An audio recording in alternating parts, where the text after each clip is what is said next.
آنے کی درخواست کی جا رہی ہے۔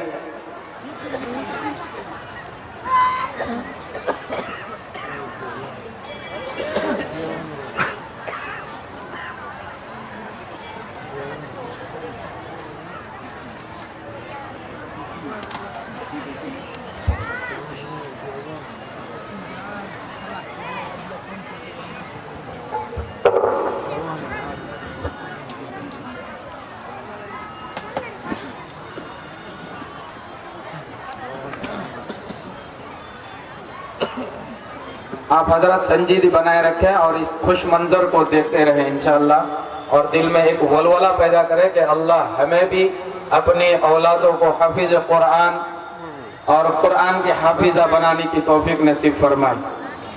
ان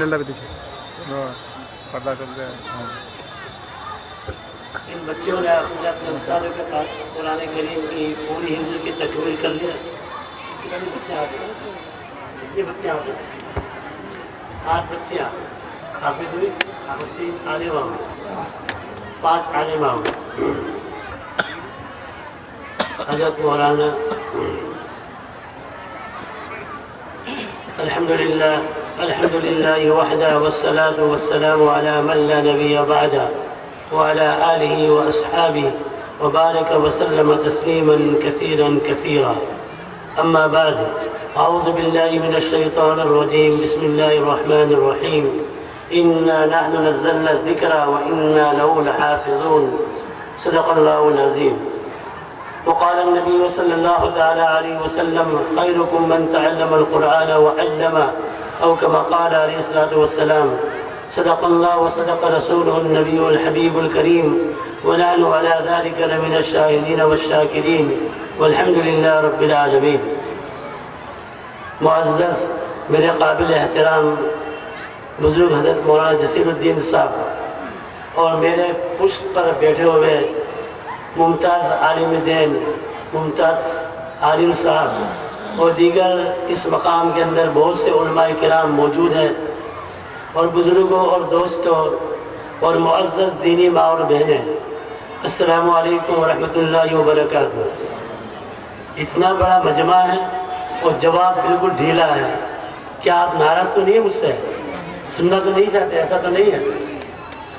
سلام کرنا سنت ہے لیکن جواب دینا واجب ہے۔ میں پھر آپ کو سلام کرتا ہوں، السلام علیکم ورحمۃ اللہ وبرکاتہ۔ السلام ورحمۃ اللہ وبرکاتہ۔ ماشاء اللہ، مجھے معلوم ہوا کہ میں زندوں کی بستی میں کچھ بول رہا ہوں، قبرستان میں نہیں۔ بزرگوں اور دوستوں، ان حضرات کے سامنے رات دن حدیث اور قرآن پڑھانے والے ہیں، اور ابھی ایک بزرگ اور آنے والے ہیں، اور یہ حضرات ان کے سامنے سورت کے سامنے چراغ کو روشن کرنے کے مامن ہیں۔ ان کے سامنے میں کیا بیان کروں؟ میں نے مولانا صاحب کو بہت کہا کہ دستار بندی میں شریک ہو جائیں گے، یا آئے درس میں شریک ہوگا، ہماری حاضری تو لگ گئی ہے، لہذا مجھے عوام میں رہنے دو۔ عوام میں ہم بیان کرتے ہیں آنکھیں بند کر کے لاٹھی گھما دینا، لیکن علماء کے سامنے ہم بیان کریں۔ میں بلا تصنع بلا تکلف کہتا ہوں ان حضرات کو کہ اگر میری کوئی باتوں کے اندر کوئی غلطی ہو تو ضرور مجھے مطلع فرمائیں، اور میرے پیٹھ کے پیچھے پشت پناہی کرتے رہیں تو اللہ تعالیٰ کو اچھی باتیں میرے ذہن میں بھی ڈال دیں۔ بزرگان محترم، عزیزان مکرم، اللہ تعالیٰ اب سب جانتے ہیں کہ مسلمانوں کی سب سے اہم اور معزز کتاب قرآن کریم ہے، اور قرآن کریم یہ نبی کریم صلی اللہ تعالیٰ علیہ وسلم کا بہت بڑا معجزہ ہے۔ بقول حضرت مولانا ابو الحسن علی میاں ندوی رحمۃ اللہ علیہ، وہ فرمایا کرتے تھے پورا قرآن کریم جو ہے حضور اکرم صلی اللہ علیہ وسلم کا معجزہ ہے، اور پورا قرآن نہیں، قرآن کریم کی ایک ایک سورت معجزہ ہے، اور قرآن کریم کی ایک ایک آیت معجزہ ہے۔ اللہ تعالیٰ نے ہر نبی کو کوئی نہ کوئی معجزہ دیا تھا۔ معجزہ کہتے ہیں ایسے کام کو جو اور لوگ اس کے کرنے سے عاجز ہو، کر نہ سکے، اس کو کہتے ہیں معجزہ۔ نبی کریم صلی اللہ علیہ وسلم کو علماء نے لکھا کہ 10,000 معجزے عطا فرمائے تھے۔ علماء نے 3,000 معجزات کو لکھا، نمبر 1، نمبر 2، نمبر 3، 3,000 معجزات کو باقاعدہ لکھا ہے۔ 10 بڑے بڑے عالم میں حضور اکرم صلی اللہ علیہ وسلم کے معجزات تھے۔ جیسا عالم کا ذرہ ذرہ